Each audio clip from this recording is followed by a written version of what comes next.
Hi friends, ಎಲ್ರಿಗೂ ನಮಸ್ಕಾರ. ಜ್ಞಾನಗಂಗೋತ್ರಿ ಸಂಸ್ಥೆಗೆ ಸ್ವಾಗತ. ಇವತ್ತಿನ ಇನ್ಕ್ವೆಸ್ಟ್ ಪ್ರಚಲಿತ ಘಟನೆಗಳಲ್ಲಿ ತರಗತಿ ಸಂಖ್ಯೆ 986 ಡಿಸ್ಕಸ್ ಮಾಡ್ತಾ ಇದ್ದೇವೆ. ದಿನಾಂಕ 19ರಿಂದ 21 ಅಕ್ಟೋಬರ್ 2025 ಎಲ್ಲ ಪ್ರಚಲಿತ ಘಟನೆಗಳನ್ನು ಡಿಸ್ಕಸ್ ಮಾಡ್ತಾ ಇದ್ದೇವೆ.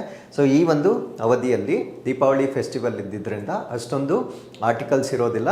ಅದರಿಂದ 3 ದಿನಗಳ ಟೋಟಲ್ ಇನ್ಫಾರ್ಮೇಷನನ್ನು ನಾನು ಒಂದು ಸೆಷನಲ್ಲಿ ಡಿಸ್ಕಸ್ ಮಾಡ್ತಾ ಇದ್ದೇನೆ. ಇವತ್ತಿನ ಅಪ್ಡೇಟ್ಸನ್ನು ತಿಳಿಯೋ ಮುನ್ನ ಕಳೆದ ಸಂಚಿಕೆ 2 ಪ್ರಶ್ನೆಗಳ ಸರಿ ಉತ್ತರಗಳು, ಪ್ರಶ್ನೆ ಸಂಖ್ಯೆ 1ಕ್ಕೆ ಆಪ್ಷನ್ ಎ ಮತ್ತು ಪ್ರಶ್ನೆ ಸಂಖ್ಯೆ 2ಕ್ಕೆ ಆಪ್ಷನ್ ಬಿ ಸರಿ ಉತ್ತರವಾಗಿರುತ್ತೆ. ಹಾಗಿದ್ರೆ ಇವತ್ತಿನ ಮೊದಲನೇ ಪ್ರಶ್ನೆಗೆ ಬರೋಣ. ಹಸಿರು ಪಟಾಕಿಗಳನ್ನು ಈ ಕೆಳಗಿನ ಯಾವ ಸಂಸ್ಥೆ ಅಭಿವೃದ್ಧಿಪಡಿಸುತ್ತದೆ? Green fire crackers have been developed by which of the following organisation? ಈ ಪೊಲ್ಯೂಷನ್ ಅಥವಾ ವಾಯು ಮಾಲಿನ್ಯ, ಶಬ್ದ ಮಾಲಿನ್ಯ ಎರಡನ್ನೂ ಕೂಡ ಪ್ರಿವೆಂಟ್ ಮಾಡುವ ಉದ್ದೇಶದಿಂದ ಈಗ ಈ ದೀಪಾವಳಿ ಸಂಭ್ರಮಾಚರಣೆಯ ಸಮಯದಲ್ಲಿ ಹಸಿರು ಪಟಾಕಿಗಳನ್ನು ಇಂಟ್ರೊಡ್ಯೂಸ್ ಮಾಡಲಾಗಿರುತ್ತೆ. ಇದು ಸುದ್ದಿಯಲ್ಲಿರಲಿಕ್ಕೆ ಕಾರಣ ಏನು ಅಂದರೆ, ನಮ್ಮ ಕ್ಯಾಪಿಟಲ್ ಸಿಟಿ ಆಗಿರ್ತಕ್ಕಂಥ ನವದೆಹಲಿ ಏನಿದೆ, ಇದು ಈಗ ಪ್ರಪಂಚದಲ್ಲಿಯೇ ಮೋಸ್ಟ್ ಪೊಲ್ಯೂಟೆಡ್ ಕ್ಯಾಪಿಟಲ್ ಸಿಟಿ ಆಗಿರೋದ್ರಿಂದ ಅಲ್ಲಿ ಈ ಒಂದು ಸಂಭ್ರಮಾಚರಣೆಗೆ ಸಂಬಂಧಪಟ್ಟಂತೆ ಹಸಿರು ಪಟಾಕಿಗಳನ್ನು ಬಳಕೆ ಮಾಡಲಿಕ್ಕೆ ಅವಕಾಶ ನೀಡಲಾಗಿರುತ್ತೆ. ಈ ನಿಟ್ಟಿನಲ್ಲಿ ನಮಗೆ ಎಕ್ಸಾಮಿನೇಷನ್ ಪರ್ಸ್ಪೆಕ್ಟಿವ್ ಅಲ್ಲಿ ಗ್ರೀನ್ ಕ್ರ್ಯಾಕರ್ಸ್ ಅಂದರೆ ಏನು, ಅದರಲ್ಲಿ ಯಾವ ವಸ್ತುಗಳನ್ನು ಮಿನಿಮೈಸ್ ಮಾಡಲಾಗಿರುತ್ತೆ, ಯಾರು ಇದನ್ನು ಡೆವಲಪ್ ಮಾಡ್ತಾರೆ, ಇದೆಲ್ಲ ನಮಗೆ ಗೊತ್ತಿರಬೇಕಾಗಿರುತ್ತೆ. ಗ್ರೀನ್ ಕ್ರ್ಯಾಕರ್ಸ್ಗೂ ಮತ್ತು ನಾರ್ಮಲ್ ಕ್ರ್ಯಾಕರ್ಸ್ಗೂ ಇರ್ತಕ್ಕಂಥ ವ್ಯತ್ಯಾಸಗಳು ನಮಗೆ ಗೊತ್ತಿರಬೇಕಾಗಿರುತ್ತೆ. ಎಲ್ಲ ಕಾನ್ಸೆಪ್ಟ್ಸನ್ನು ನೀವು ಇವನ್ ನಿಮ್ಮ ಎಸ್ಸೆ ರೈಟಿಂಗಲ್ಲಿ ಗ್ಲೋಬಲ್ ವಾರ್ಮಿಂಗ್ ಆಗಿರ್ಬೋದು ಅಥವಾ ಏರ್ ಪೊಲ್ಯೂಷನ್ ರಿಲೇಟೆಡ್ ಇಶ್ಯೂಸ್ ಆಗಿರ್ಬೋದು, ಇದರಲ್ಲೆಲ್ಲ ನೀವು ಉಲ್ಲೇಖ ಮಾಡ್ಬೋದಾಗಿರುತ್ತೆ. ಹಾಗಿದ್ರೆ ಈ ಒಂದು ಹಸಿರು ಪಟಾಕಿಗಳನ್ನು ತಯಾರಿ ಮಾಡ್ತಕ್ಕಂಥ ಒಂದು ಜವಾಬ್ದಾರಿಯನ್ನು CSIR ಆ್ಯಂಡ್ ನೀರಿ ಅಂತ ಹೇಳ್ತೇವೆ. ನೀರಿ ಅಂದರೆ NEERI. ಇದರ ಪೂರ್ಣ ಅರ್ಥ ವೈಜ್ಞಾನಿಕ ಮತ್ತು ಕೈಗಾರಿಕಾ ಸಂಶೋಧನಾ ಮಂಡಳಿ, ರಾಷ್ಟ್ರೀಯ ಪರಿಸರ ಇಂಜಿನಿಯರಿಂಗ್ ಸಂಶೋಧನಾ ಸಂಸ್ಥೆ ಅಂದರೆ council of scientific and industrial research, national environmental engineering research institute ಇವರ ವತಿಯಿಂದ ಈ ಹಸಿರು ಪಟಾಕಿಗಳನ್ನು ತಯಾರಿ ಮಾಡಲಾಗುತ್ತೆ.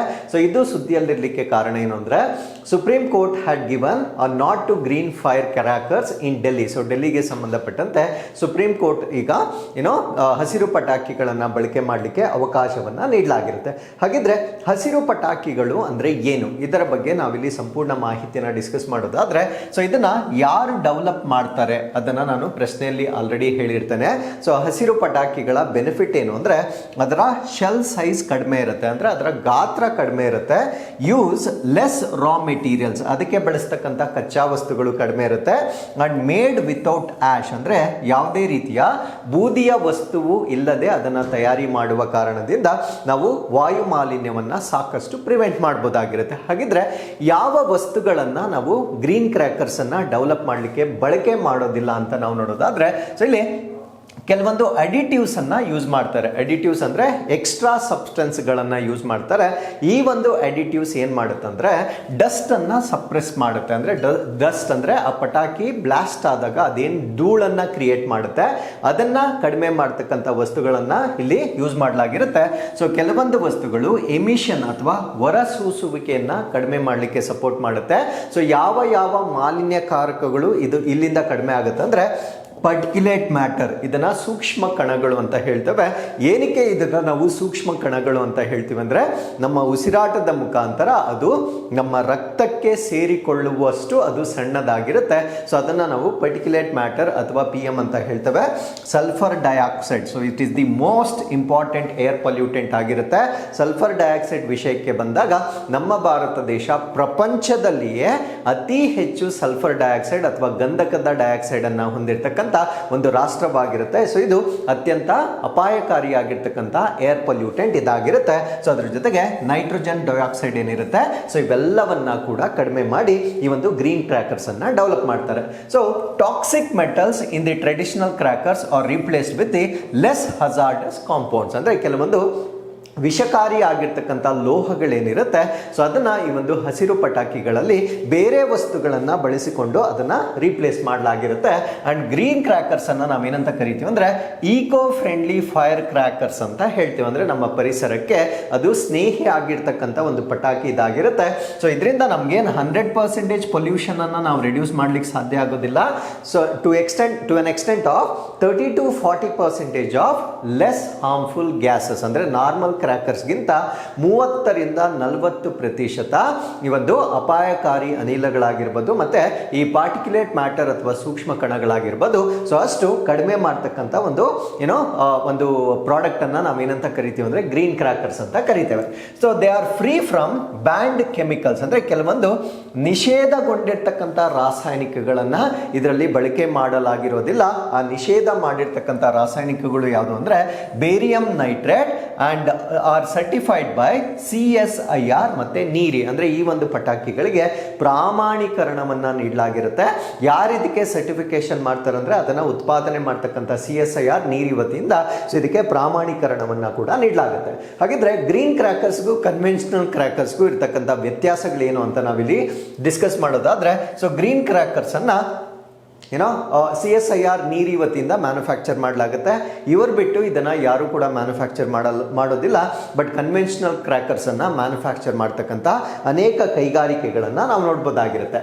ಸೊ ಗ್ರೀನ್ ಕ್ರ್ಯಾಕರ್ಸ್ ಅಲ್ಲಿ there is no barium nitrate, reduced sulphur and aluminium. So green crackers ಅಲ್ಲಿ ಬೇರಿಯಂ ನೈಟ್ರೇಟ್ ಇರೋದಿಲ್ಲ ಮತ್ತೆ ಸಲ್ಫರ್ ಮತ್ತೆ ಅಲ್ಯೂಮಿನಿಯಂ ಅನ್ನ ಕಡಿಮೆಗೊಳಿಸಲಾಗಿರುತ್ತೆ. ಬಟ್ ಕನ್ವೆನ್ಷನಲ್ ಕ್ರ್ಯಾಕರ್ಸ್ ಅಲ್ಲಿ ಇದೆಲ್ಲವನ್ನ ಕೂಡ ಹೆಚ್ಚಾಗಿ ಬಳಕೆ ಮಾಡಲಾಗುತ್ತೆ. So 30-40% of particulate matter, nitrogen oxide ಮತ್ತೆ ಸಲ್ಫರ್ ಡೈಆಕ್ಸೈಡ್ಗಳು 30-40% ಕಡಿಮೆ ಆಗುತ್ತೆ. ಬಟ್ ಕನ್ವೆನ್ಷನಲ್ ಕ್ರ್ಯಾಕರ್ಸ್ ಅಲ್ಲಿ ಹೈ ಲೆವೆಲ್ ಆಫ್ ಎಮಿಷನ್ ಅನ್ನ ನಾವು ಅಬ್ಸರ್ವ್ ಮಾಡಬಹುದಾಗಿರುತ್ತೆ. ಸೊ ಈ ಗ್ರೀನ್ ಕ್ರ್ಯಾಕರ್ಸ್ ಅನ್ನ regulated to be with in permissible decibel limit, ಅಂದ್ರೆ ಅದರ ಶಬ್ದ ಏನಿರುತ್ತೆ ಅದರಿಂದ ಉತ್ಪತ್ತಿ ಆಗ್ತಕ್ಕಂಥ ಒಂದು ಶಬ್ದ ಏನಿರುತ್ತೆ ಸೊ ಅದನ್ನ ಆಡಿಬಲ್ ಸೌಂಡ್ ಅಂತ ಹೇಳ್ತೇವೆ. ಅಂದ್ರೆ ಮನುಷ್ಯರು ಕೇಳಲು ಸಾಧ್ಯವಾಗಬಹುದಾಗಿರ್ತಕ್ಕಂಥ ಮಿತಿಯೊಳಗಡೆ ಅದನ್ನ ಇರಿಸಲಾಗಿರುತ್ತೆ. ಹಾಗಿದ್ರೆ ಈ ಪಾಯಿಂಟ್ ಅಲ್ಲಿ ನಾನು ಒಂದು ಪ್ರಶ್ನೆಯನ್ನ ಕೇಳೋದಾದ್ರೆ, what is the approved sound for the human eye, I mean ear, ಮನುಷ್ಯನ ಒಂದು ಕಿವಿಗೆ ಅಧಿಕೃತವಾಗಿ ಭಾರತ ದೇಶದಲ್ಲಿರ್ತಕ್ಕಂಥ ಮಿತಿ ಏನು ಅನ್ನೋದನ್ನ ನೀವು ನಮಗೆ ಕಮೆಂಟ್ಸ್ ಅಲ್ಲಿ ತಿಳಿಸಬಹುದಾಗಿರುತ್ತೆ. ಬಟ್ ಕನ್ವೆನ್ಷನಲ್ ಕ್ರ್ಯಾಕರ್ಸ್ ಅಲ್ಲಿ ಆ ರೀತಿಯಾಗಿ ಯಾವುದೇ ಒಂದು ಲಿಮಿಟ್ಸ್ ಅನ್ನ ನೀಡಲಾಗಿರೋದಿಲ್ಲ. ಸೊ ಇದು ಇನ್ನೊಂದು ವ್ಯತ್ಯಾಸವಾಗಿರುತ್ತೆ. ಗ್ರೀನ್ ಕ್ರ್ಯಾಕರ್ಸ್ಗೆ QR ಕೋಡ್ ಅನ್ನ ಕೊಟ್ಟಿರ್ತಾರೆ. ಸೊ ಯಾವುದಕ್ಕಾಗಿ ಅಂದ್ರೆ ಅದನ್ನ ಅಥೆಂಟಿಕ್ ಮಾಡಿ ಅದಕ್ಕೊಂದು ಅಪ್ರೂವಲ್ ಕೊಟ್ಟು ಅದಕ್ಕೊಂದು QR ಕೋಡ್ ಅನ್ನ ಕೊಟ್ಟಿರ್ತಾರೆ.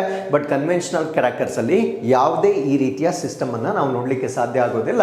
ಸೊ ಗ್ರೀನ್ ಕ್ರ್ಯಾಕರ್ಸ್ ಅನ್ನ ಲೀಗಲ್ ಸ್ಟೇಟಸ್ ಅಂದ್ರೆ ಕಾನೂನಿನ ಸ್ಥಾನಮಾನವನ್ನ ನಾವು ನೋಡೋದಾದ್ರೆ ಪರ್ಮಿಟೆಡ್ ಅಂಡರ್ ಸ್ಟ್ರಿಕ್ಟ್ ಕಂಡೀಷನ್ಸ್, ಅಂದ್ರೆ ಕೆಲವೊಂದು ಕಟ್ಟುನಿಟ್ಟಾದ ಷರತ್ತುಗಳ ಅಡಿಯಲ್ಲಿ ಅನುಮತಿ ಮಾಡಲಾಗಿರುತ್ತೆ. ಸೊ ಟೈಮ್ ಸ್ಲಾಟ್ ಆಗಿರ್ಬೋದು, ಸೇಲ್ ಆಗಿರ್ಬೋದು, ಎಲ್ಲಕ್ಕೂ ಕೂಡ ಒಂದು ಕಂಡೀಷನ್ಸ್ ಇರುತ್ತೆ. ಬಟ್ ಕನ್ವೆನ್ಷನಲ್ ಕ್ರ್ಯಾಕರ್ಸ್ ಅನ್ನ ಸಾಮಾನ್ಯವಾಗಿ ಇತ್ತೀಚೆಗೆ ಬ್ಯಾನ್ ಮಾಡ್ತಕ್ಕಂಥ ಒಂದು ಸನ್ನಿವೇಶಗಳನ್ನ ನಾವು ಇತ್ತೀಚೆಗೆ ನೋಡ್ಬೋದಾಗಿರುತ್ತೆ. So with this let's get in to question number 2. ಭಾರತದ ಯಾವ ಜಲಚರ ಸಾಕಾಣೆ ಮಾದರಿಯು FAO ನಿಂದ ಜಾಗತಿಕ ಮನ್ನಣೆಯನ್ನು ಪಡೆದಿದೆ? So which aquaculture model from India has received global technical recognition from FAO. So FAO ವತಿಯಿಂದ ನಮ್ಮ ಭಾರತ ದೇಶದ ಜಲಚರ ಒಂದು ಮಾಡೆಲ್ ಅಥವಾ ಒಂದು ಮಾದರಿ ಏನಿರುತ್ತೆ, ಜಲಚರ ಮಾದರಿ ಅಂದ್ರೆ ಏನು ಅಂತ ನಾನು ಹೇಳ್ತೇನೆ ಮುಂದೆ. ಸೊ ಅದಕ್ಕೆ ಈಗ FAO ವತಿಯಿಂದ ಒಂದು ಮನ್ನಣೆ ಸಿಕ್ಕಿರುತ್ತೆ. ಆ ಜಲಚರ ಮಾದರಿ ಯಾವುದು ಅನ್ನೋದು ನಮ್ಮ ಪ್ರಶ್ನೆ ಆಗಿರುತ್ತೆ. ಈ ಪ್ರಶ್ನೆಗೆ ಸರಿಯಾದ ಉತ್ತರ ಇದನ್ನು ನಾವು ಸೈಮೆ ಅಂತ ಹೇಳ್ತೇವೆ. ಸೊ ಸೈಮೆ ಅಂದ್ರೆ ಏನು ಅನ್ನೋದನ್ನ ಕೂಡ ಈ ಒಂದು ಆರ್ಟಿಕಲ್ ಅಲ್ಲಿ ನಾವು ಸಂಪೂರ್ಣವಾಗಿ ಡಿಸ್ಕಸ್ ಮಾಡೋಣ. ಸೊ ಇದು ಇರ್ತಕ್ಕಂಥದ್ದು ಸುಂದರ್ಬನ್ಸ್ ಅಲ್ಲಿ ಇರ್ತಕ್ಕಂಥ ಒಂದು ಆಕ್ವಾಕಲ್ಚರ್ ಆಗಿರುತ್ತೆ. ಅಂದ್ರೆ ಸೈಮೆ ಅಂತ ನಾನು ಇಷ್ಟೊತ್ತು ಏನು ಹೇಳಿದೆ ಅದು ಸುಂದರ್ಬನ್ ನಲ್ಲಿ ಇರ್ತಕ್ಕಂಥ ಒಂದು ಆಕ್ವಾಕಲ್ಚರ್ ಆಗಿರುತ್ತೆ. ಇದಕ್ಕೆ ಈಗ FAO ವತಿಯಿಂದ ಗ್ಲೋಬಲ್ ರೆಕಗ್ನಿಷನ್ ಅಥವಾ ಜಾಗತಿಕ ಮನ್ನಣೆ ಸಿಕ್ಕಿರುತ್ತೆ. ಸೊ ಸುಂದರ್ಬನ್ಸ್ ನಿಮಗೆ ಡೆಫಿನೆಟ್ಲಿ ಗೊತ್ತಿರುತ್ತೆ. ಇದು ಭಾರತ ಮತ್ತು ಬಾಂಗ್ಲಾದೇಶ್ನ ವ್ಯಾಪ್ತಿಯಲ್ಲಿರ್ತಕ್ಕಂಥ ಒಂದು ಮ್ಯಾಂಗ್ರೋವ್ ಅರಣ್ಯವಾಗಿರುತ್ತೆ.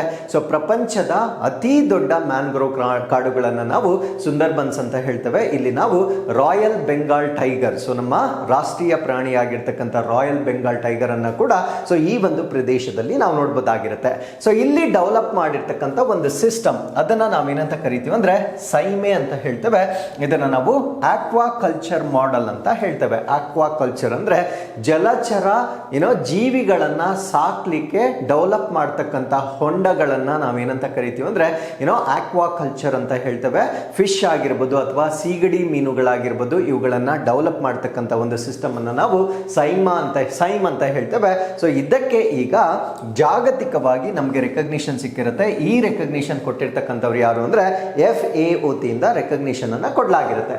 ಸೊ ಏನಿದರ ಸಿಗ್ನಿಫಿಕೆನ್ಸ್, ಇದರ ಪ್ರಾಮುಖ್ಯತೆ ಏನು ಅಂತ ನಾವು ನೋಡೋದಾದ್ರೆ, ಈ ಸೈಮ್ ಅಂತಕ್ಕಂಥದ್ದು multi stake holder model that balances ecological integrity with economic empowerment. So this is most important. ಯಾಕಂದ್ರೆ ನಾವು ಪರಿಸರವನ್ನ ಕೂಡ ಸಂರಕ್ಷಣೆ ಮಾಡಬೇಕಾಗಿರುತ್ತೆ, ಅದರ ಜೊತೆಗೆ ಆ ಪ್ರದೇಶದಲ್ಲಿ ವಾಸ ಮಾಡ್ತಕ್ಕಂಥ ಲೈವ್ಲಿಹುಡ್ ಅಥವಾ ಆ ಜನರ ಜೀವನೋಪಾಯ ಏನಿರುತ್ತೆ ಅವೆರಡನ್ನ ಕೂಡ ನಾವು ನೋಡ್ಕೊಳ್ಬೇಕಾಗಿರುತ್ತೆ.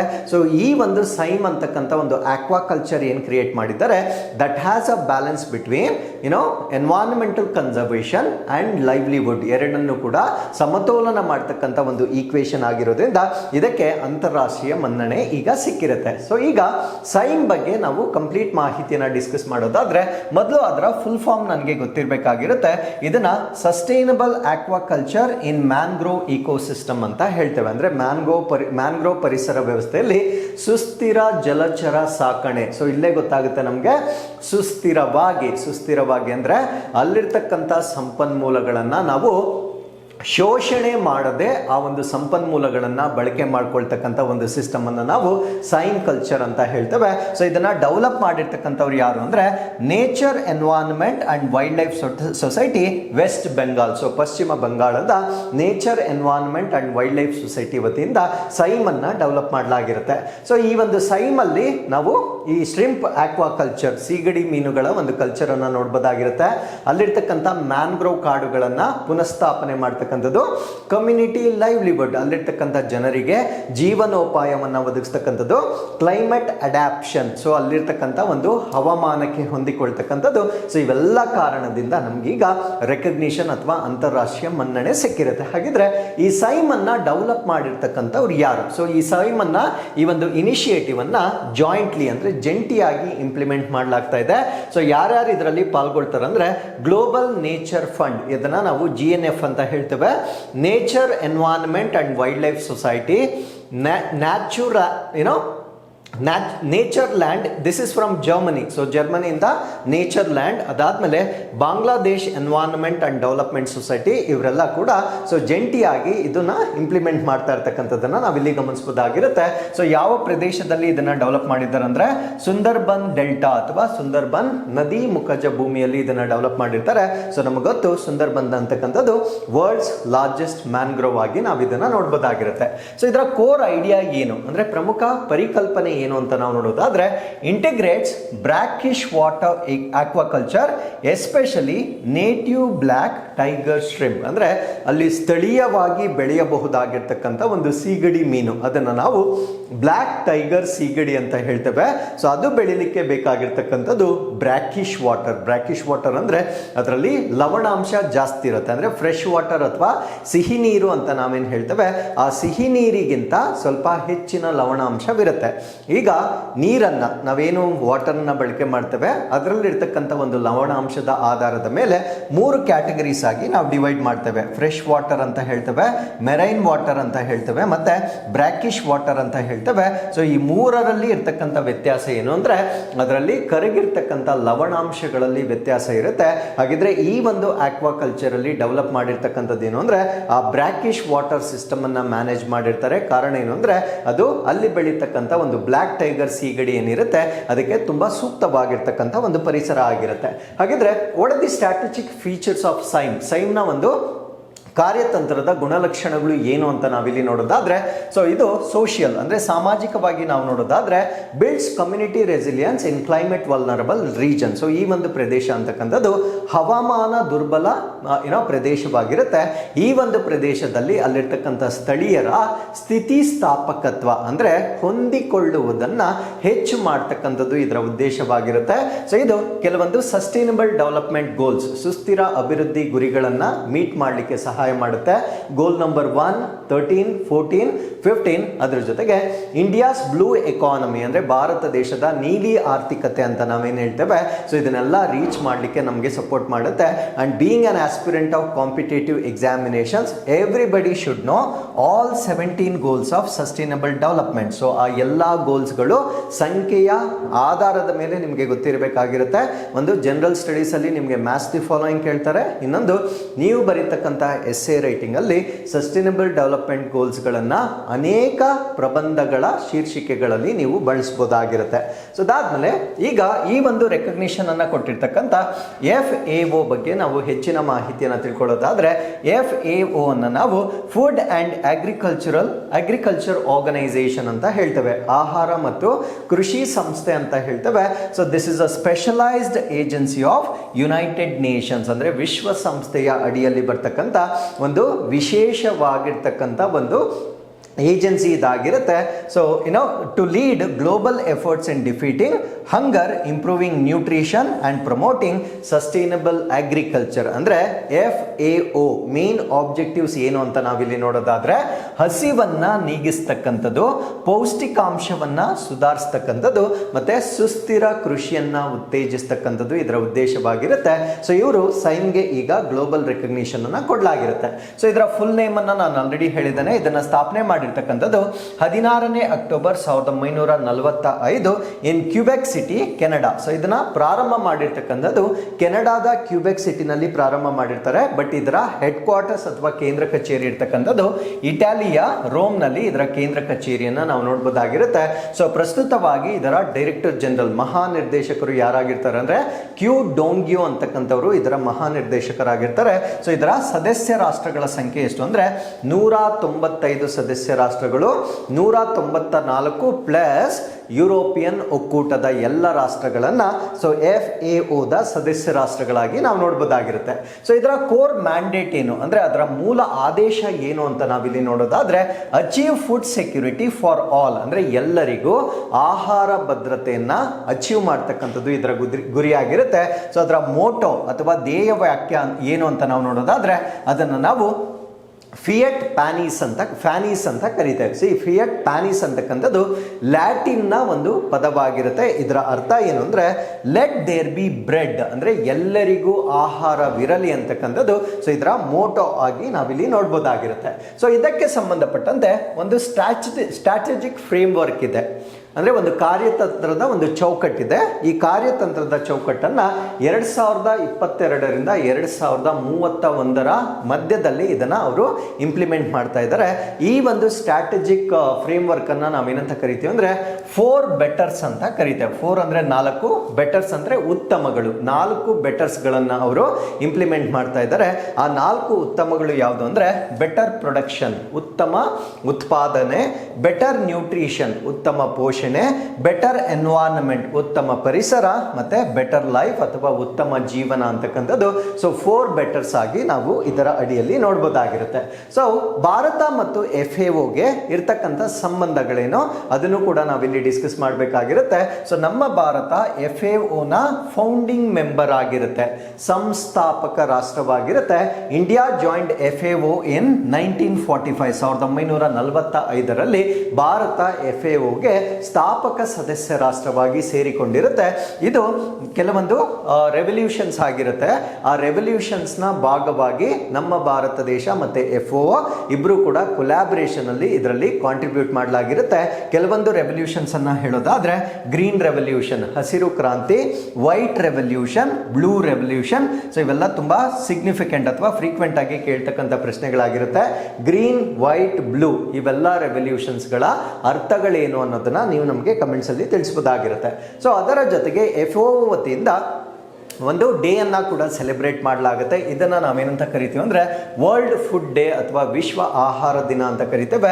ಸೊ ಈ ಒಂದು ದಿನವನ್ನ ಪ್ರತಿ ವರ್ಷ ಅಕ್ಟೋಬರ್ 16ನೇ ತಾರೀಕು ಆಚರಣೆ ಮಾಡಲಾಗುತ್ತೆ. ಸೊ ಈ ಒಂದು ದಿನದ ಮಹತ್ವವೇನು ಅಂದ್ರೆ, FAO ನ ಸ್ಥಾಪನೆ ಮಾಡಿರ್ತಕ್ಕಂಥ ಒಂದು ದಿನವನ್ನ ವಿಶ್ವ ಆಹಾರ ದಿನವನ್ನಾಗಿ ನಾವು ಆಚರಣೆ ಮಾಡ್ತೇವೆ. So with this let's get into question number 3. ಭಾರತವು ಕಾಬೂಲ್ನಲ್ಲಿರುವ ತನ್ನ ಕಾರ್ಯಾಚರಣೆಯನ್ನು ಡ್ಯಾಶ್ನಿಂದ ಪೂರ್ಣ ಪ್ರಮಾಣದ ರಾಯಭಾರಿ ಕಚೇರಿಯಾಗಿ ಮೇಲ್ದರ್ಜೆಗೇರಿಸಿದೆ. So India upgraded its mission in Kabul from a dash to full fledged embassy. So Kabul ಅಂತಕ್ಕಂಥದ್ದು, ಸೊ ಇದು ಆಫ್ಘಾನಿಸ್ತಾನದ ಒಂದು ಕ್ಯಾಪಿಟಲ್ ಸಿಟಿ ಆಗಿರುತ್ತೆ. ಸೊ ಆಫ್ಘಾನಿಸ್ತಾನ ನಮಗೆ ತಿಳಿದಿರೋ ಹಾಗೆ ಬಹಳ ಇತ್ತೀಚೆಗೆ ತಾಲಿಬಾನ್ ವತಿಯಿಂದ ಅದು ಅಟ್ಯಾಕ್ ಅಥವಾ ಆಕ್ರಮಣಕ್ಕೆ ಒಳಪಟ್ಟಿರುತ್ತೆ. ಸೊ ಅದಾದ ನಂತರ ಅಲ್ಲಿ ನಮ್ಮ ಎಂಬೆಸಿ ಇರಲಿಲ್ಲ. ಅದಾದ ನಂತರ ನಾವು ಕೇವಲ ಏನನ್ನ ಹೊಂದಿದ್ವಿ, ಈಗ ಇತ್ತೀಚೆಗೆ 2025ರಲ್ಲಿ ಮತ್ತೆ ನಾವು ಕಂಪ್ಲೀಟ್ ಆಗಿರ್ತಕ್ಕಂಥ ಒಂದು ಎಂಬಸಿಯನ್ನು ಸ್ಥಾಪನೆ ಮಾಡಿದ್ದೇವೆ. ಇದಕ್ಕಿಂತ ಮುಂಚೆ ಏನಿತ್ತು ಅನ್ನೋದು ನಮ್ಮ ಪ್ರಶ್ನೆ ಆಗಿರುತ್ತೆ. ಇದಕ್ಕಿಂತ ಮುಂಚೆ ಎಂಬಸಿ ಇರಲಿಲ್ಲ. ಇದಕ್ಕಿಂತ ಮುಂಚೆ ಇದ್ದಿದ್ದು ಟೆಕ್ನಿಕಲ್ ಟೀಮ್ ಮಾತ್ರ ಇತ್ತು, ತಾಂತ್ರಿಕ ತಂಡ ಮಾತ್ರ ಇತ್ತು. ಬಟ್ ಈಗ ಮತ್ತೊಮ್ಮೆ ಅಲ್ಲಿ ಫುಲ್ ಫ್ಲೆಜ್ಡ್ ಎಂಬಸಿಯನ್ನು ಸ್ಥಾಪನೆ ಮಾಡಲಾಗಿರುತ್ತೆ. ಸೊ ಇದರ ಬಗ್ಗೆ ನಾವಿಲ್ಲಿ ಸಂಪೂರ್ಣವಾಗಿ ಡಿಸ್ಕಸ್ ಮಾಡೋಣ. ಸೊ ಆಫ್ಘಾನಿಸ್ತಾನ ಅಂತಕ್ಕಂಥದ್ದು ನಮ್ಮ ಭಾರತ ದೇಶಕ್ಕೆ ನೈಬರಿಂಗ್ ಅಥವಾ ಪಕ್ಕದಲ್ಲಿರ್ತಕ್ಕಂಥ ರಾಷ್ಟ್ರವಾಗಿರುತ್ತೆ. ಸೊ ಆಫ್ಘಾನಿಸ್ತಾನ್ನ ಕ್ಯಾಪಿಟಲ್ ಸಿಟಿಯನ್ನ ನಾವು ಕಾಬೂಲ್ ಅಂತ ಹೇಳ್ತೇವೆ. ಸೊ ಇದರ ನೈಬರಿಂಗ್ ಕಂಟ್ರೀಸ್ ಯಾವ್ದ್ಯಾವ್ದು ಅಂದ್ರೆ ತುರ್ಕ್ಮೆನಿಸ್ತಾನ್, ಉಜ್ಬೇಕಿಸ್ತಾನ್, ತಜ್ಕಿಸ್ತಾನ್, ದೆನ್ ನಮ್ಮ ಭಾರತ ದೇಶದ POK ಜೊತೆ ಕೂಡ ಇದು ತನ್ನ ಬಾರ್ಡರ್ ಅನ್ನ ಶೇರ್ ಮಾಡ್ಕೊಳ್ಳುತ್ತೆ. ಸೊ ಪಾಕಿಸ್ತಾನ್ ಜೊತೆಗೆ ಬಾರ್ಡರ್ ಅನ್ನ ಶೇರ್ ಮಾಡ್ಕೊಳ್ಳುತ್ತೆ. ಮತ್ತೆ ಈ ಕಡೆ ಇರಾನ್ ನೊಂದಿಗೆ ತನ್ನ ಬಾರ್ಡರ್ ಅನ್ನ ಶೇರ್ ಮಾಡ್ಕೊಳ್ಳುತ್ತೆ. ಸೊ ಅಫ್ಘಾನಿಸ್ತಾನ್ಗೆ ಸಂಬಂಧಪಟ್ಟಂತೆ ವೆರಿ ಇಂಪಾರ್ಟೆಂಟ್ ಲ್ಯಾಂಡ್ಸ್ಕೇಪ್ ಯಾವುದು ಅಂದ್ರೆ ಈ ಹಿಂದೂ ಕುಶ್ ಮೌಂಟೇನ್ಸ್ ಅಂತ ನಾನು ಇಲ್ಲೇನು ಮಾರ್ಕ್ ಮಾಡ್ತಾ ಇದ್ದೇನೆ. ಸೊ ಇದು ಬಹಳ ಇಂಪಾರ್ಟೆಂಟ್ ಆಗಿರುತ್ತೆ. ಸೊ ಅಫ್ಘಾನಿಸ್ತಾನದಲ್ಲಿ ಇರ್ತಕ್ಕಂಥ ಒಂದು ಬೆಟ್ಟ ಶ್ರೇಣಿಯನ್ನ ನಾವೇನಂತ ಕರಿತೀವಿ ಅಂದ್ರೆ ಹಿಂದೂ ಕುಶ್ ಮೌಂಟೇನ್ಸ್ ಅಂತ ಕರಿತೇವೆ. ಸೊ ಈಗ ಈ ಒಂದು ರಾಷ್ಟ್ರದಲ್ಲಿ ನಮ್ಮ ಭಾರತ ದೇಶ ಅಫಿಷಿಯಲಿ ಆ ಡಿಪ್ಲೊಮ್ಯಾಟಿಕ್ ಮಿಷನ್ ಏನಿರುತ್ತೆ ಅಂದ್ರೆ ರಾಜತಾಂತ್ರಿಕ ಮಿಷನ್ ಏನಿರುತ್ತೆ ಅದನ್ನ ನಮ್ಮ ಭಾರತ ದೇಶದಿಂದ ಮೇಲ್ದರ್ಜೆಗೆ ಏರಿಸಲಾಗಿರುತ್ತೆ. ಸೊ ಟೆಕ್ನಿಕಲ್ ಟೀಮ್ ನ ಬದಲಾಗಿ ಫುಲ್ ಫ್ಲೆಜ್ಡ್ ಎಂಬಸಿಯನ್ನ ಇಲ್ಲಿ ಸ್ಥಾಪನೆ ಮಾಡ್ತಕ್ಕಂಥ ನಿರ್ಧಾರವನ್ನ ಈಗ ಭಾರತ ರಾಷ್ಟ್ರ ಕೈಗೊಂಡಿರುತ್ತೆ. ಸೊ ಈ ಒಂದು ಎಂಬಸಿಯಿಂದ ಏನೇನ್ ಸಪೋರ್ಟ್ ಸಿಗುತ್ತೆ, ಏನೇನ್ ಬೆಂಬಲ ಸಿಗುತ್ತೆ ಅಂತ ನಾವು ನೋಡೋದಾದ್ರೆ ಹ್ಯುಮ್ಯಾನಿಟೇರಿಯನ್ ಅಸಿಸ್ಟೆನ್ಸ್ ಅಂದ್ರೆ ಮಾನವೀಯ ನೆರವು. ಅಲ್ಲೇನಾದ್ರೂ ಡಿಸಾಸ್ಟರ್ಸ್ ಆದಾಗ ಅಥವಾ ಅಲ್ಲೇನಾದ್ರೂ ಡಿಸ್ಟರ್ಬೆನ್ಸಸ್ ಆದಾಗ ಸೊ ಅಲ್ಲಿ ಮಾನವೀಯ ನೆರವನ್ನ ನೀಡಲಾಗುತ್ತೆ. ಕೆಪಾಸಿಟಿ ಬಿಲ್ಡಿಂಗ್ ಇನಿಷಿಯೇಟಿವ್ಸ್ ಅಂದ್ರೆ ಸಾಮರ್ಥ್ಯ ವೃದ್ಧಿ ಉಪಕ್ರಮಗಳನ್ನ ಮಾಡಲಾಗುತ್ತೆ. Comprehensive development projects align with Afghan societal needs ಅಂದ್ರೆ ಆಫ್ಘಾನ್ ಸಾಮಾಜಿಕ ಅಗತ್ಯಗಳಿಗೆ ಅನುಗುಣವಾಗಿ ಸಮಗ್ರ ಅಭಿವೃದ್ಧಿ ಯೋಜನೆಗಳನ್ನ ಕೂಡ ಮಾಡಲಾಗುತ್ತೆ. ಸೊ ಇದೆಲ್ಲದರ ಜೊತೆಗೆ it aims to maintain regional stability. ಯಾಕಂದ್ರೆ ಇದು ತುಂಬಾ ನಮ್ಮ ಗಡಿ ಭಾಗಕ್ಕೆ ತುಂಬಾ ಹತ್ತಿರವಾಗಿರ್ತಕ್ಕಂಥ ಒಂದು ರಾಷ್ಟ್ರವಾಗಿರೋದ್ರಿಂದ ಸೊ ಪ್ರಾದೇಶಿಕ ಸ್ಥಿರತೆಯನ್ನ ಕಾಪಾಡ್ತಕ್ಕಂಥದ್ದು ಕೂಡ ಇದರ ಉದ್ದೇಶವಾಗಿರುತ್ತೆ. ಸೇಫ್ ಗಾರ್ಡ್ its strategic interest in Afghanistan especially post 2021 Taliban take over. So 2021ರಲ್ಲಿ ತಾಲಿಬಾನ್ ಆ ಒಂದು ರಾಷ್ಟ್ರವನ್ನ ಏನು ಟೇಕ್ ಓವರ್ ಮಾಡಿರುತ್ತೆ ಅದಾದ ನಂತರ ಒಂದು ಸ್ಥಿರತೆಯನ್ನ ಕಾಪಾಡುವ ಉದ್ದೇಶದಿಂದ ಫುಲ್ ಫ್ಲೆಜ್ ಎಂಬಸಿಯನ್ನ ಅಲ್ಲಿ ಸ್ಟಾರ್ಟ್ ಮಾಡಲಾಗಿರುತ್ತೆ. ಸೊ ಈಗ ಕೆಲವೊಂದು ಟೈಮ್ ಲೈನ್ ಅನ್ನ ನಾವಿಲ್ಲಿ ನೋಡೋದಾದ್ರೆ ಅಂದ್ರೆ ಕಾಬೂಲ್ಗೆ ಸಂಬಂಧಪಟ್ಟಂತೆ ನಮ್ಮ ಭಾರತ ದೇಶದ ಕೆಲವೊಂದು ಐತಿಹಾಸಿಕ ಬದಲಾವಣೆಗಳನ್ನ ನಾವಿಲ್ಲಿ ನೋಡೋದಾದ್ರೆ ಪ್ರೀ ಆಗಸ್ಟ್ 2021 ಸೊ 2021 ಆಗಸ್ಟ್ಗಿಂತ ಮುಂಚೆ ನಮ್ದು ಆಲ್ರೆಡಿ ಫುಲ್ ಎಂಬಸಿ ಅಲ್ಲಿ ಇತ್ತು. ಸೊ ಅದಾದ ನಂತರ ತಾಲಿಬಾನ್ ಯಾವಾಗ ಅಲ್ಲಿ ಪವರ್ ಅನ್ನ ಆಕ್ಯುಪೈ ಮಾಡ್ಕೊಳ್ತಾರೆ ಆ ಫುಲ್ ಫ್ಲೆಜ್ಡ್ ಎಂಬಸಿಯನ್ನ ನಾವು ವಿಡ್ರಾ ಮಾಡ್ಕೊಂಡಿರ್ತೇವೆ. ಸೊ ಅದಾದ್ಮೇಲೆ ಜೂನ್ 2022ರಲ್ಲಿ ಸ್ವಲ್ಪ ಅಲ್ಲಿ ಸೆಟಲ್ ಆದ ನಂತರ ಒಂದು ಟೆಕ್ನಿಕಲ್ ಮಿಷನ್ ಅನ್ನ ಅಂದ್ರೆ ತಾಂತ್ರಿಕ ಮಿಷನ್ ಅನ್ನ ಅಲ್ಲಿ ಎಂಗೇಜ್ ಮಾಡಲಾಗಿರುತ್ತೆ. ಸೊ ಇವಾಗ reestablish limited presence with mid level staff ಅಂದ್ರೆ ಕಡಿಮೆ ಮಂದಿಯ ಸ್ಟಾಫ್ ಅನ್ನ ಹೊಂದುವ ಮುಖಾಂತರ ಸ್ವಲ್ಪ ಉಪಸ್ಥಿತಿಯನ್ನ ಪುನಃಸ್ಥಾಪನೆ ಮಾಡ್ತಕ್ಕಂಥ ಒಂದು ನಿರ್ಧಾರವನ್ನ ಕೈಗೊಳ್ಳಲಾಗಿರುತ್ತೆ. ಸೊ ಈಗ 2025ರಲ್ಲಿ ಫುಲ್ ಟೈಮ್ ಎಂಬಸಿಯನ್ನ ನಾವಲ್ಲಿ ಎಸ್ಟಾಬ್ಲಿಷ್ ಮಾಡ್ತಕ್ಕಂಥ ಒಂದು ನಿರ್ಧಾರವನ್ನ ತೆಗೆದುಕೊಳ್ಳಲಾಗಿರುತ್ತೆ. ಈಗ ಎಂಬಸಿಗೂ ಟೆಕ್ನಿಕಲ್ ಮಿಷನ್ಗೂ ಇರ್ತಕ್ಕಂಥ ವ್ಯತ್ಯಾಸಗಳು ನನಗೆ ಗೊತ್ತಿರಬೇಕಾಗಿರುತ್ತೆ. ಸೊ ಎಂಬಸಿಯನ್ನ ನಾವೇನಂತ ಕರಿತೀವಿ ಅಂದ್ರೆ full diplomatic representation of sovereign state ಅಂದ್ರೆ ಒಂದು ಸಾರ್ವಭೌಮ ರಾಷ್ಟ್ರದ ಸಂಪೂರ್ಣ ರಾಜತಾಂತ್ರಿಕ ಪ್ರಾತಿನಿಧ್ಯವನ್ನ ನಾವು ರಾಯಭಾರ ಕಚೇರಿ ಅಂತ ಹೇಳ್ತೇವೆ. ಬಟ್ ಟೆಕ್ನಿಕಲ್ ಮಿಷನ್ ಅಂತಕ್ಕಂಥದ್ದು ತುಂಬಾ ಸೀಮಿತವಾಗಿರುತ್ತೆ. ಎಲ್ಲಾ ಫಂಕ್ಷನ್ಸ್ ಅನ್ನ ನಾವು ಫುಲ್ಫಿಲ್ ಮಾಡೋದಿಲ್ಲ, ಸೀಮಿತವಾಗಿ ಮತ್ತು ತಾತ್ಕಾಲಿಕವಾಗಿ ಅಪಾಯಿಂಟ್ ಆಗ್ತಕ್ಕಂಥ ಒಂದು ಸಿಸ್ಟಮ್ ಅನ್ನ ನಾವು ಟೆಕ್ನಿಕಲ್ ಮಿಷನ್ ಅಂತ ಹೇಳ್ತೇವೆ. ಸೊ ಅದಾದ್ಮೇಲೆ ಇದರ ಹೆಡ್ಸ್ ಯಾರಾಗಿರ್ತಾರೆ, ಮುಖ್ಯಸ್ಥರು ಯಾರಾಗಿರ್ತಾರೆ, ಎಂಬೆಸಿಯ ಮುಖ್ಯಸ್ಥರನ್ನು ನಾವು ಅಂಬಾಸಿಡರ್ ಅಥವಾ ರಾಯಭಾರಿ ಅಂತ ಹೇಳ್ತೇವೆ. ಸೊ ಇವರನ್ನ ನೇಮಕ ಮಾಡ್ತಕ್ಕಂಥ ಜವಾಬ್ದಾರಿಯನ್ನ ಪ್ರೆಸಿಡೆಂಟ್ ಅಥವಾ ರಾಷ್ಟ್ರಪತಿಗಳಿಗೆ ನೀಡಲಾಗಿರುತ್ತೆ.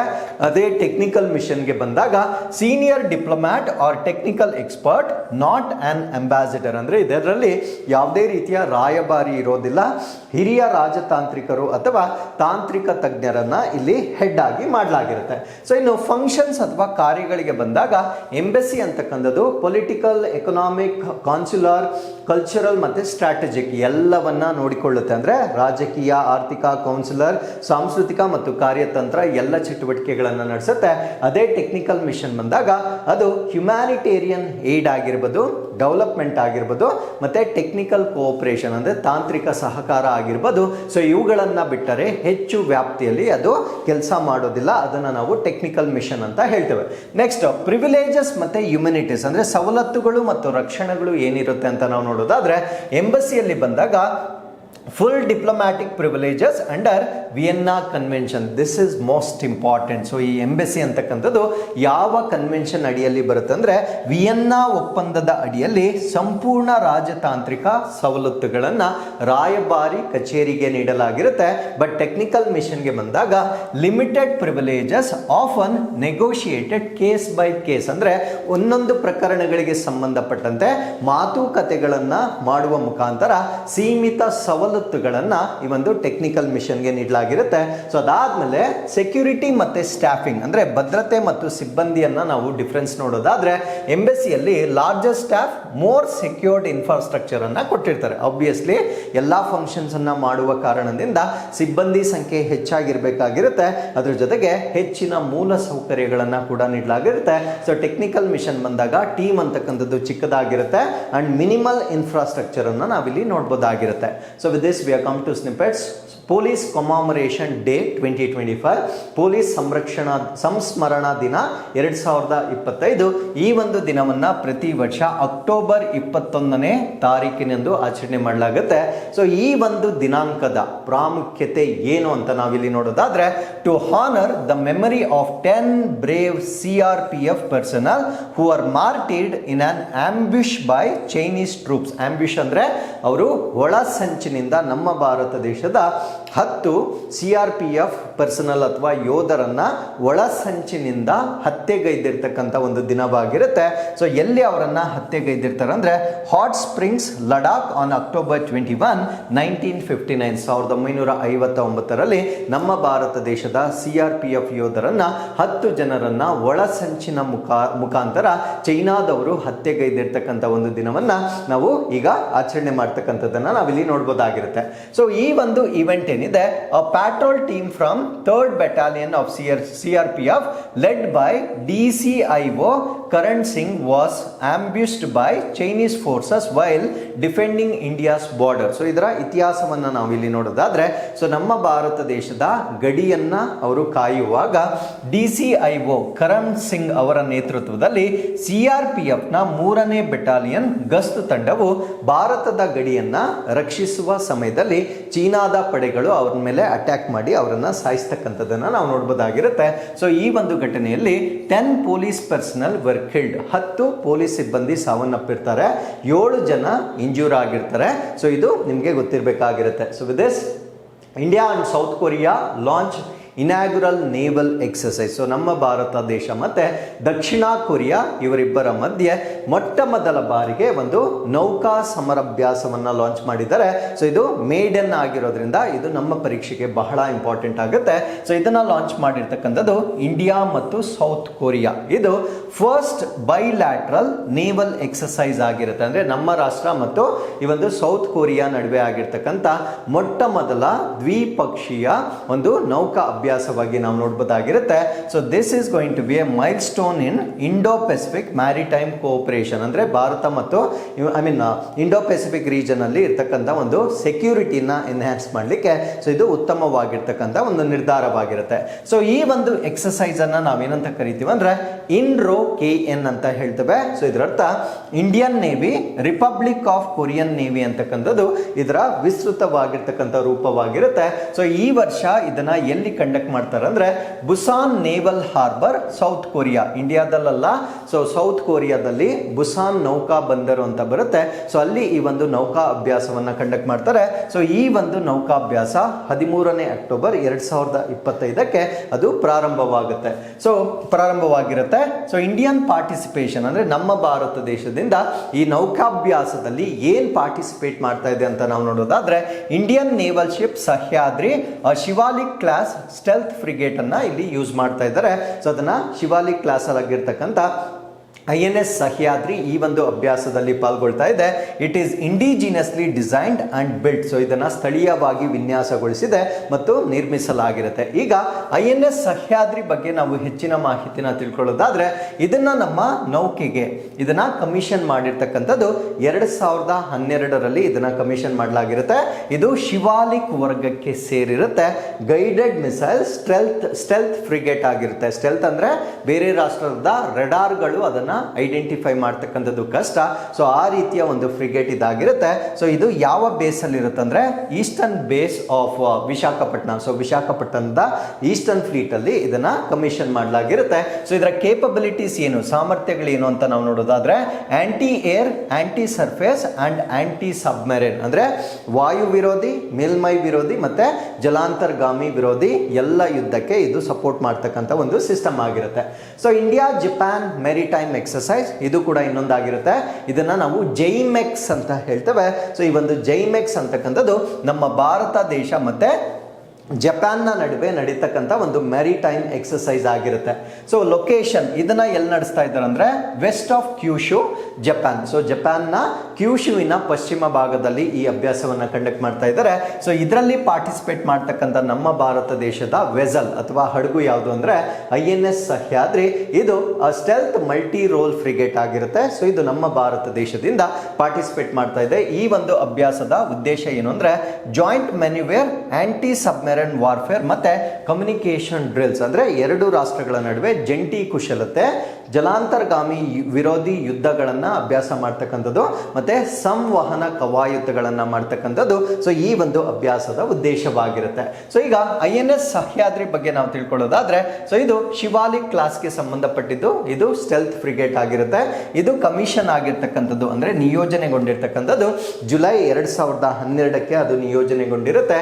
ಸೊ ಇದರ ಸಾಮರ್ಥ್ಯಗಳನ್ನ ನಾವು ನೋಡೋದಾದ್ರೆ same anti air, anti surface, anti submarine ಇರುತ್ತೆ. ಇದರ ಹೋಮ್ ಪೋರ್ಟ್ ಇದು ಕೂಡ ಇರ್ತಕ್ಕಂಥದ್ದು ವಿಶಾಖಪಟ್ಟಣಂನಲ್ಲಿ. So recent deployment, Indo Pacific outreach, multilateral drills ಅಲ್ಲೂ ಕೂಡ ಇದನ್ನ ಬಹಳ ಇತ್ತೀಚೆಗೆ ಬಳಕೆ ಮಾಡಲಾಗಿರುತ್ತೆ. So 5th edition of bilateral naval exercise ಇದನ್ನ ನಾವು ಸಮುದ್ರ ಶಕ್ತಿ ಅಂತ ಹೇಳ್ತೇವೆ. ಈ ಸಮುದ್ರ ಶಕ್ತಿ ಅಂತಕ್ಕಂಥ ಅಭ್ಯಾಸ ಭಾರತ ಮತ್ತು ಇಂಡೋನೇಷಿಯಾದ ನಡುವೆ ನಡೀತಾ ಇರ್ತಕ್ಕಂಥ 5ನೇ ಆವೃತ್ತಿಯ ಒಂದು ಅಭ್ಯಾಸವಾಗಿರುತ್ತೆ. ಇದನ್ನ ಈ ವರ್ಷ ವಿಶಾಖಪಟ್ಟಣಂನಲ್ಲಿ ಕಂಡಕ್ಟ್ ಮಾಡಲಾಗುತ್ತೆ. ಸೊ ಇಂಡಿಯನ್ ನೇವಿ ವತಿಯಿಂದ INS Kavaratti aunty submarine warfare ಕಾವೆಟ್ ಅನ್ನ ಇಲ್ಲಿ ಯೂಸ್ ಮಾಡ್ತಾ ಇದ್ದಾರೆ. ಸೊ ಇಂಡೋನೇಷಿಯಾ ವತಿಯಿಂದ KRI ಜಾನ್ ಲೈ ಕಾವೆಟ್ ವಿತ್ ಇಂಟೆಗ್ರಲ್ ಹೆಲಿಕಾಪ್ಟರ್ ಅನ್ನ ಈ ಒಂದು ಅಭ್ಯಾಸದಲ್ಲಿ ಬಳಕೆ ಮಾಡಲಾಗ್ತಾ ಇದೆ. ಸೊ ಈಗ India's recent bilateral naval exercises ನಾನು ಏನೇನು ಡಿಸ್ಕಸ್ ಮಾಡಿದ್ದೇನೆ ಅದನ್ನು ಹೊರತುಪಡಿಸಿ ಬೇರೆಲ್ಲ ಯಾವುದು ನಮ್ಮ ಪರೀಕ್ಷೆಗೆ ಇಂಪಾರ್ಟೆಂಟ್ ಆಗುತ್ತೆ ಅಂದರೆ ಸ್ಲಿನೆಕ್ಸ್ ನಿಮಗೆ ಗೊತ್ತಿರಬೇಕು. ಸ್ಲಿನೆಕ್ಸ್ ಅಲ್ಲಿ ಹೆಸರಲ್ಲೇ ಗೊತ್ತಾಗುತ್ತೆ ಶ್ರೀಲಂಕಾ ಮತ್ತು ಭಾರತ ದೇಶದ ನಡುವೆ ನಡೀತಕ್ಕಂಥದ್ದು. ಈ ವರ್ಷ ಅಂದರೆ 2024ರಲ್ಲಿ ಇದನ್ನು ಟ್ರಿಂಕೋಮಲೆಯಲ್ಲಿ ಕಂಡಕ್ಟ್ ಮಾಡಿರ್ತಾರೆ. ಸೊ INS ಕಿಲ್ಟಾನ್ ಇದರಲ್ಲಿ ನಮ್ಮ ಭಾರತ ದೇಶದಿಂದ ಪಾರ್ಟಿಸಿಪೇಟ್ ಮಾಡಿರುತ್ತೆ. ಇನ್ನು ಆಸಿಂಡೆಕ್ಸ್ ಇದು ಆಸ್ಟ್ರೇಲಿಯಾ ಮತ್ತು ಭಾರತ ದೇಶದ ನಡುವೆ ನಡೀತಕ್ಕಂಥದ್ದು 2023ರಲ್ಲಿ ಬೇ ಆಫ್ ಬೆಂಗಾಲ್ ಅಲ್ಲಿ ಕಂಡಕ್ಟ್ ಮಾಡಲಾಗಿರುತ್ತೆ. ಸೊ ಇಲ್ಲೂ ಕೂಡ INS ಶಿವಾಲಿಕ್ ನಮ್ಮ ಭಾರತ ದೇಶದಿಂದ ಪಾರ್ಟಿಸಿಪೇಟ್ ಮಾಡಿರುತ್ತೆ. So with this we have come to inquest challenge number 986. So ಇಲ್ಲಿ ನೀವು ವಿಡಿಯೋನ ಪಾಸ್ ಮಾಡ್ಕೊಳ್ಳಿ. So this is question number 1 and this is question number 2. So ಈ ಎರಡು ಪ್ರಶ್ನೆಗಳಿಗೆ ಉತ್ತರಗಳನ್ನು ನೀವು ಕಮೆಂಟ್ಸ್ ಅಲ್ಲಿ ತಿಳಿಸಬಹುದಾಗಿರುತ್ತೆ. So once again I will meet you tomorrow with tomorrow's updates. Till then keep reading, take care of your selves and thank you very much for watching this.